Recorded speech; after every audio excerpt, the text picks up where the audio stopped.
Replace the fuck with the dead.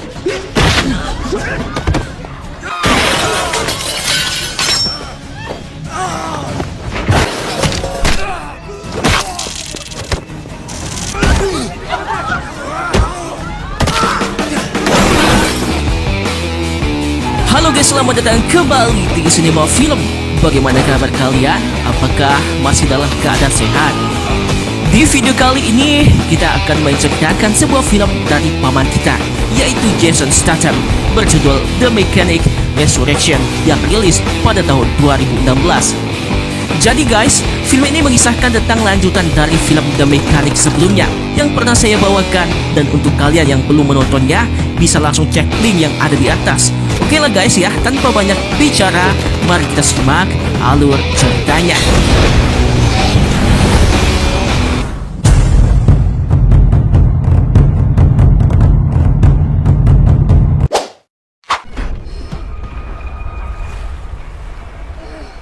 Film ini bermula tepatnya di sebuah kota Brazil, tempatnya para pemain bola tinggal. Di sana, kita kemudian diperlihatkan dengan Arthur Bishop yang kini memilih kabur setelah memalsukan kematiannya dulu. Tak hanya itu, Bishop juga ternyata memalsukan namanya menjadi Santos dan tinggal di sebuah kapal yang bersandar di pelabuhan.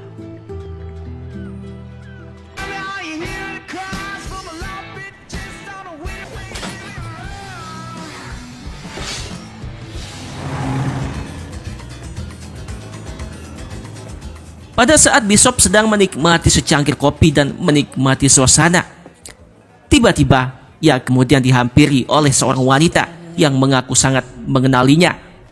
Benar ternyata, meskipun Bishop mengakui namanya bernama Santos, wanita itu tetap saja menyebut bahwa ia adalah seorang pembunuh bernama Bishop. Di sini ia lalu menyampaikan sebuah pesan bahwa bosnya sangat membutuhkannya untuk membunuh 3 orang target dan membuat kematiannya seperti kecelakaan. Ia mengancam jika Bishop tidak ingin melakukannya, status kematiannya yang dipalsukan saat ini akan dibongkar di seluruh media. Mendengar itu, Bishop lalu diam-diam mengambil foto wanita itu dan lalu mendorong meja hingga akhirnya menimbulkan keributan antara mereka dan anak buahnya.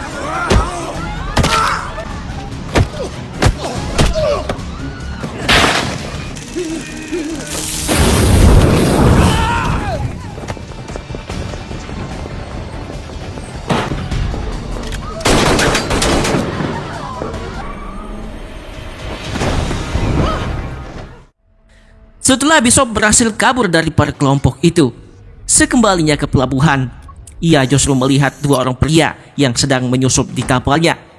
Menyadari bahwa mereka adalah anggota kelompok yang sebelumnya, Bishop kemudian meledakkan kapalnya dan pergi ke tempat persembunyiannya.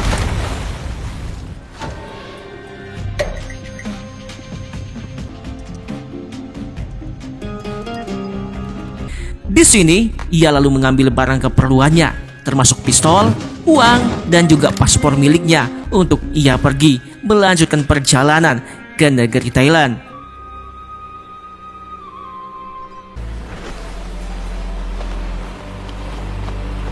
Sesampainya di pesisir pantai yang ada di Thailand, Bishop ternyata telah ditunggu oleh seorang temannya bernama Mai yang memberikannya sebuah penginapan. Sehingga setelah malam hari tiba, di sini ia lalu mencari tahu tentang siapa wanita tersebut yang ternyata adalah kelompok dari seorang teman lama kecilnya bernama Ryan Kane.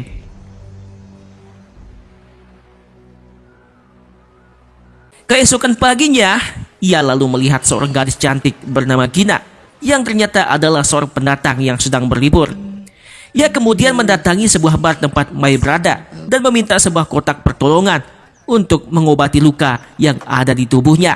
Karena ternyata Gina adalah seorang korban dari kekerasan seorang pria yang tinggal bersamanya di atas kapal.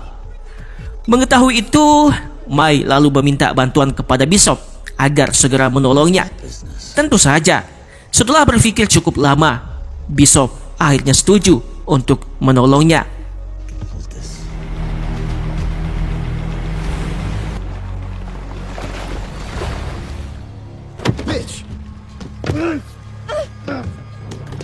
Di sini, Bishop lalu mencoba menenangkannya dan meminta agar ia segera melepaskannya. Namun sayang, karena pria bernama Frank ini menolak, justru akhirnya mengundang perkelahian hingga membuatnya tewas terjatuh.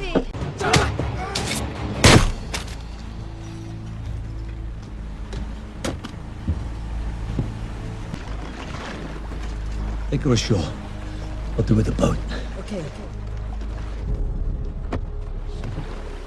Setelah Gina dibawa oleh Mai menuju pesisir pantai, Bishop lalu menggeledah kapal itu dan melihat paspornya Gina yang ternyata adalah orang Amerika. Setelah itu, untuk menghilangkan jejaknya, Bishop kemudian meledakkan kapal itu beserta Frank yang ada di sana.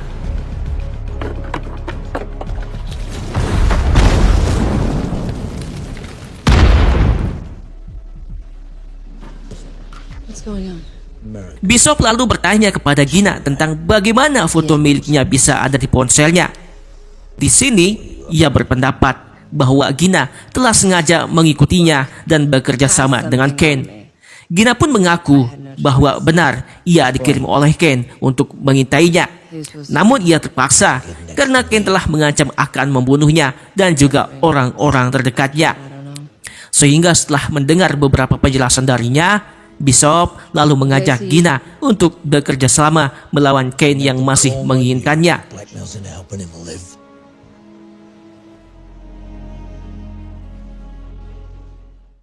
Keesokannya, saat Bishop sedang ingin mendatangi sebuah pesta di tengah laut, ia lalu melihat sebuah kapal yang ternyata adalah anak buahnya Ken. Tentu saja, setelah ia meyakinkan bahwa mereka adalah anak buahnya Ken yang datang untuk mengawasi Gina, Bishop kemudian datang menghampiri dan berbaur ke sebuah pesta yang diadakan penduduk setempat. Me neither.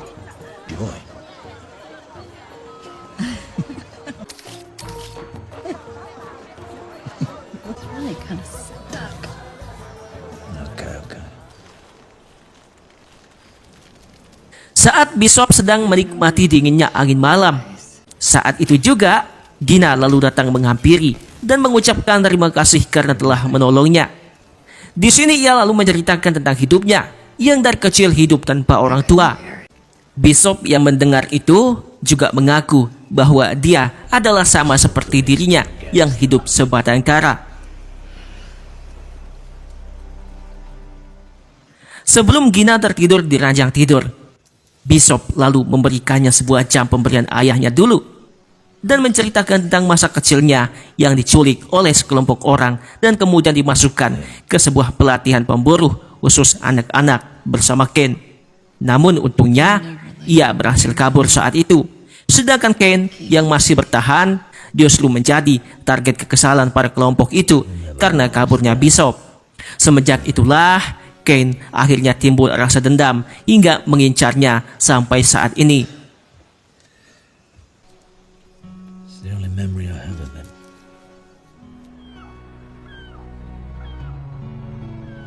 Siapa sangka saat keesokan harinya, para polisi Thailand suruhan Ken akhirnya datang untuk membawa Gina dari tempat itu. Bishop tentu mencoba melawan dan kemudian mendapatkan sebuah telepon dari Ken yang meminta agar ia bersedia bertemu dengannya.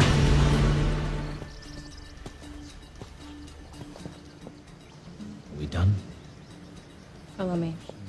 Sehingga setelah ia bertemu dengan Ken lalu meminta agar ia membunuh 3 orang targetnya yang selama ini diincarnya.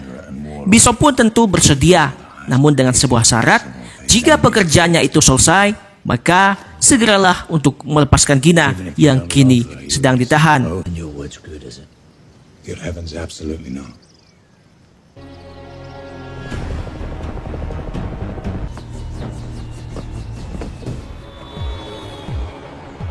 Setelah setuju dengan perjanjian itu, Bishop lalu terlihat berada di Malaysia dan mulai merencanakan untuk target pertamanya, yaitu gangster bernama Grill yang merupakan seorang pembunuh berantai yang kini ditahan di lapas Malaysia.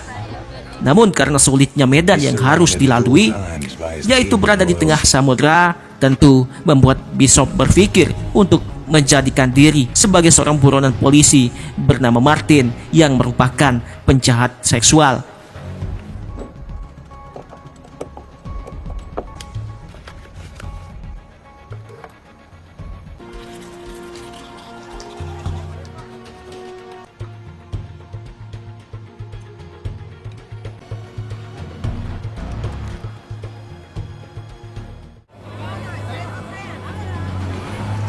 Bishop lalu terlihat dengan sengaja menghampiri para polisi setelah ia melakukan beberapa persiapan seperti menyamar menjadi seorang buronan pihak polisi.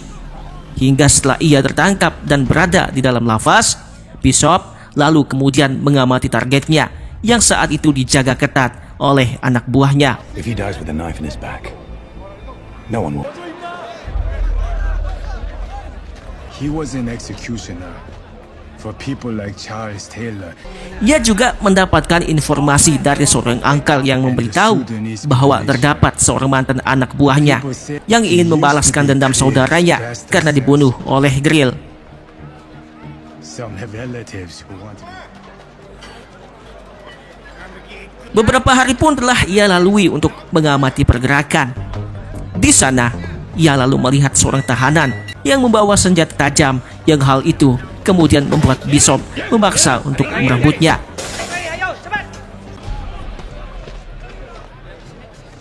Dan ketika Grill hendak akan menjadi seorang target pembunuhan, saat itulah Bishop kemudian bergerak untuk supaya bisa mendekatinya.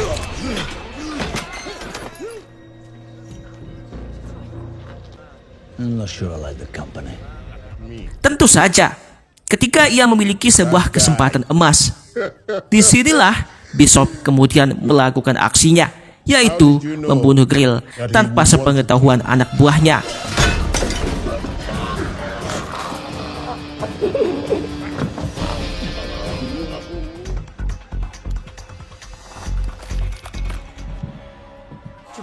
Hingga tak lama setelah kejadian itu, pihak lapas akhirnya mendapatkan panggilan bahwa Grill ditemukan telah meninggal di dalam ruangan khusus miliknya.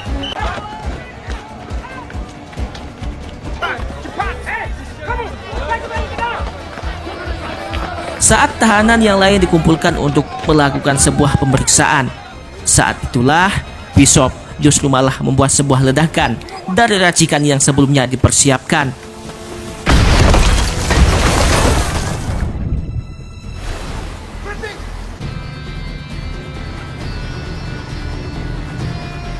Hingga beberapa lama setelah ia melompat ke dasar laut, Bishop akhirnya dijemput oleh anak buahnya Ken yang memberikannya untuk berbicara dengan Gina melalui sebuah telepon.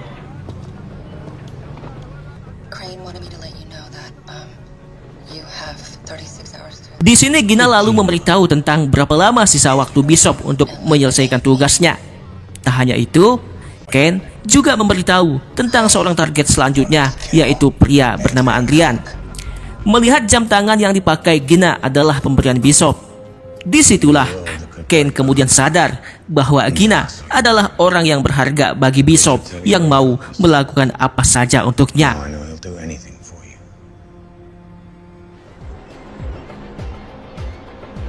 His fortune in human trafficking, specializing in underage sex work. Setelah keesokannya, Bishop lalu terlihat sedang mengawasi target selanjutnya, yaitu Adrian yang berada di sebuah gedung mewah miliknya. Adrian sendiri ternyata adalah seorang konglomerat yang memiliki kekayaan berlimpah karena sebuah bisnis gelap, yaitu melakukan perdagangan manusia beserta penjualan senjata ilegal. 3 feet thick. Di sini, Bishop lalu berpura-pura ingin menyewa sebuah kamar kepada seorang pengelola dan kemudian mengambil foto kunci untuk ia duplikat. Sehingga setelah beberapa persiapan telah ia lakukan, Bishop kemudian melanjutkan aksinya saat ketika Adrian sedang berada di kolam kacanya.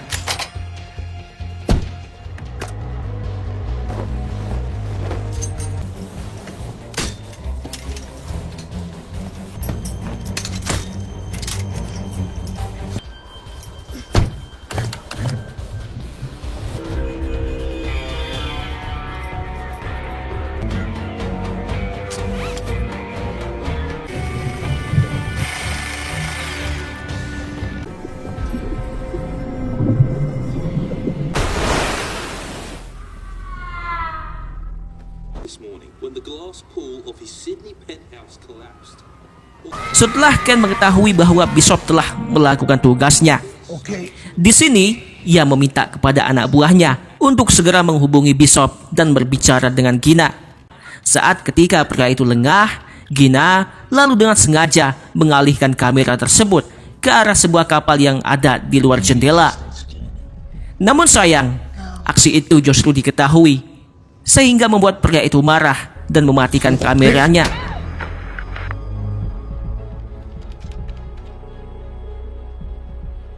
Untungnya, Bishop mendapatkan gambar tersebut yang akhirnya bisa mendapatkan alamat di mana kapal itu berada, yaitu tepatnya di pelabuhan Sydney.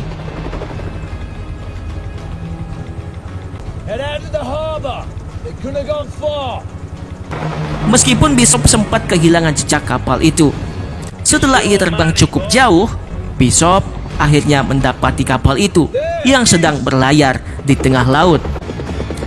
Ia kemudian turun dari pesawat dan menyelinap di bawah kapal itu.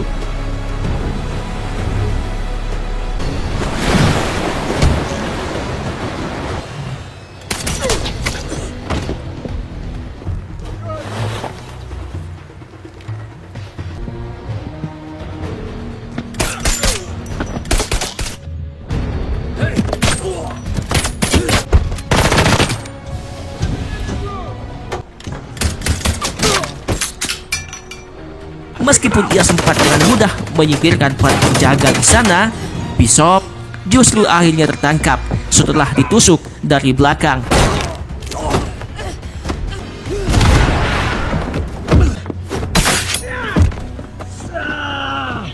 That's your weakness. Now do the third kill. Tak ingin tertahan begitu saja, Bishop kemudian melawan dan sengaja kabur dari kapal itu.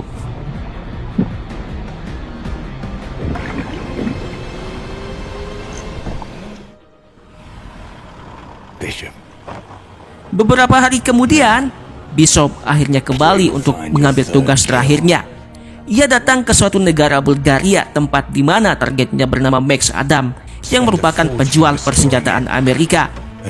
Di sini, Bishop lalu mengintai sebuah benteng milik Adam, yang di dalamnya terdapat beberapa armada tempur dan juga rudal balistik antar benua.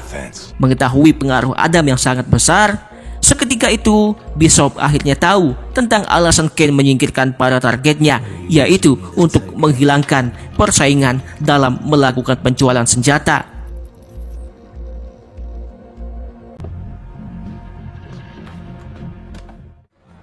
Keesokan harinya, Bishop kemudian terlihat kembali melanjutkan misinya, yaitu dengan mengintai para penjaga dari atas rumah sakit.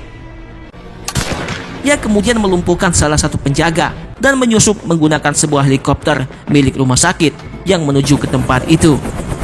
Tentu saja, setelah pesawat mendarat untuk mengangkut penjaga itu, Bishop yang memiliki kesempatan kemudian masuk untuk mematikan CCTV dan menyerang penjaga satu persatu. Good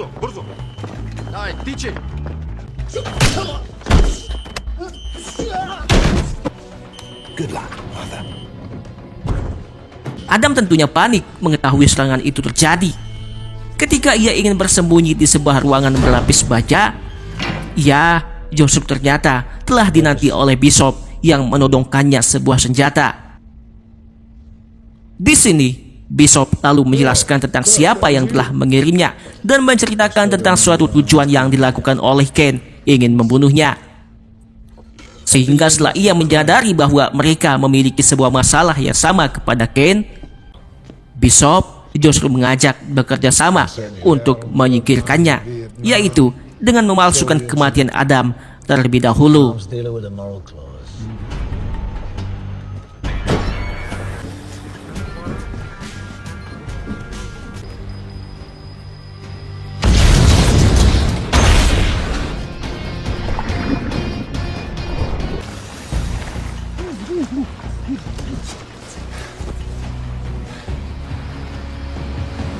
Setelah rencana itu berhasil dilaksanakan, Bishop kemudian meminta agar Adam bersembunyi untuk beberapa hari. Di sini, ia tentu tidak lupa untuk memberitahu Kane kalau ia telah menyingkirkan target ketiganya. Sialnya, meskipun Kane melihat berita kematian itu, ia nampaknya tidak percaya sebelum mayatnya Adam ditemukan. Menyadari jika Kane akan mengirim anak buahnya ke tempat ledakan itu terjadi, Bishop kemudian memasang beberapa alat peledak untuk menyingkirkan mereka.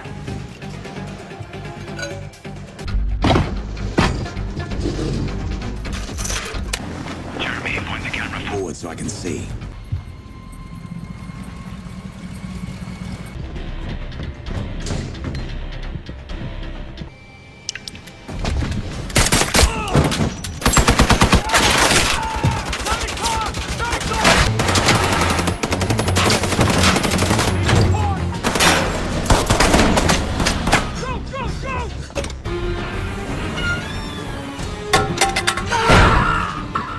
Setelah berhasil menyingkirkan para kelompoknya Kane, Bishop kemudian melanjutkan aksinya menuju tempat di mana kapal Kane berada.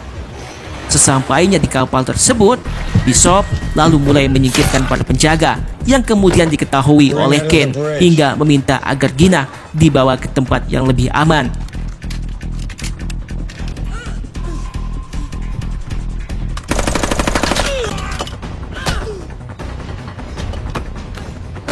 Sialnya, meskipun Gina mencoba untuk melawan, tetap saja ia akhirnya tertangkap setelah Kane kembali menangkap dan mengaktifkan alat peledak yang ada di kapal itu. Setelah itu, Kane berencana untuk kabur dengan sebuah helikopter yang terparkir di kapalnya. Untung saja, Bishop akhirnya datang dan menemui Gina yang memberitahu tentang sebuah bom yang telah diaktifkan oleh Kane.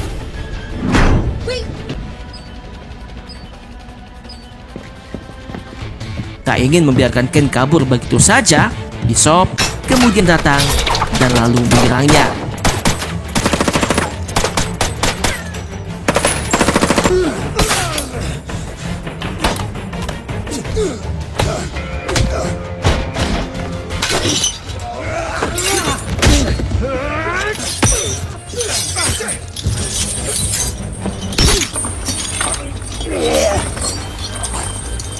Saat Kane tak berdaya dengan sebuah rantai yang mengikatnya, Dead man, Bishop. saat itulah Kane justru tertawa karena ia akan segera mati bersama.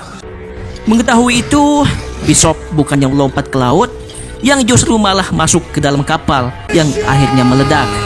Ledakan itulah yang kemudian membuat Gina berpikir bahwa Bishop telah meninggal.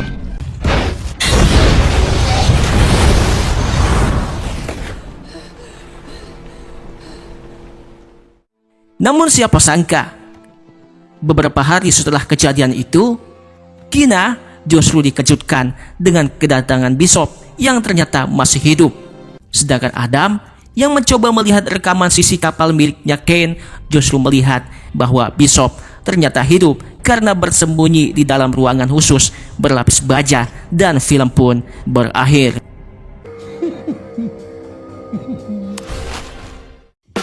Oke lah guys ya, itulah alur cerita dari paman kita, Jason Statham. Semoga kalian suka dengan alur cerita yang saya bawakan. Semoga kalian suka dengan cara penyampaian saya. Mohon maaf jika masih banyak kesalahan dalam penyampaian narasi ataupun penyebutan nama. Cukup sampai di sini dulu. Kita jumpa di video selanjutnya. Adios.